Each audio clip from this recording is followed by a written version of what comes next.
Hi guys, it's Ryan from 2 Feet and a Heartbeat. Nice to see you again. Today we're going to take you on a tour of a Perth iconic place, the State Buildings. A lot of people know it as the Central Government Building, but we'll explain a bit more about that. The complex was designed and built by a very prominent architect called George Temple Poole, and hidden within the building are a number of secrets. One of them being the fact that the original complex wasn't big enough and they had to add more on, and then it still wasn't even big enough again. So you can see just up here, the changes in the bricks, the lighter colour being the original bit, dark was added on later, and even over here when they needed it bigger, they simply changed the whole design of the building. But what we think is the coolest bit, much like when you're a child and you put your name in some wet cement, the architect here put his fingerprint in the wet cement. The window up there, George Temple Poole hid a number of these in his public buildings. That is a representation of his thumb. So it's actually a collection of buildings that have been joined together over the years, and it originally housed the land titles, the Taxation Department, the Treasury, and also the original General Post Office. And all distances in Western Australia by road are measured from point zero, where the GPO originally was. The State Buildings really celebrates Western Australia, and it brings the outside inside wherever it possibly can. Got all the beautiful artwork in the lounge here. This is the Cape Arid collection.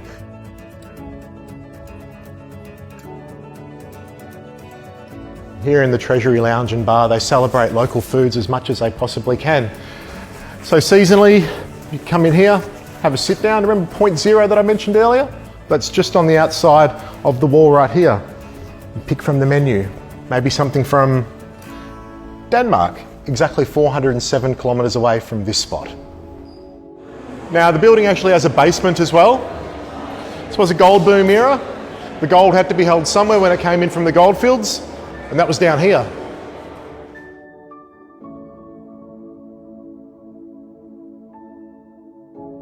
So a handful of years ago, the building was reopened after being empty for a couple of decades. It has been reconfigured, but you can see from the thickness of these walls that these are where the vaults used to be. So you can imagine a lot of gold and other important stuff on the other side of these walls.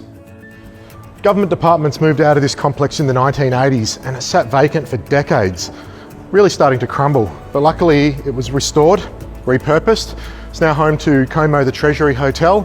Lots of fine eateries, including the one down here, Long Chim, and of course, beautiful spaces for the public to enjoy. You don't have to actually come here and spend any money to enjoy the place. As general public, you're allowed and invited to wander through.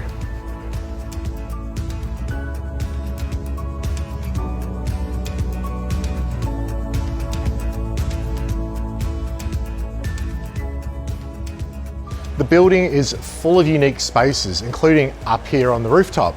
Now this restaurant is called Wildflower, and as the name suggests, wildflowers galore, and also a menu that celebrates the 6 Noongar seasons. So at various times of the year you can come up here and eat local flavours. But out here on the terrace, in case you're missing a little bit of the bush, well, there's some of it up here too.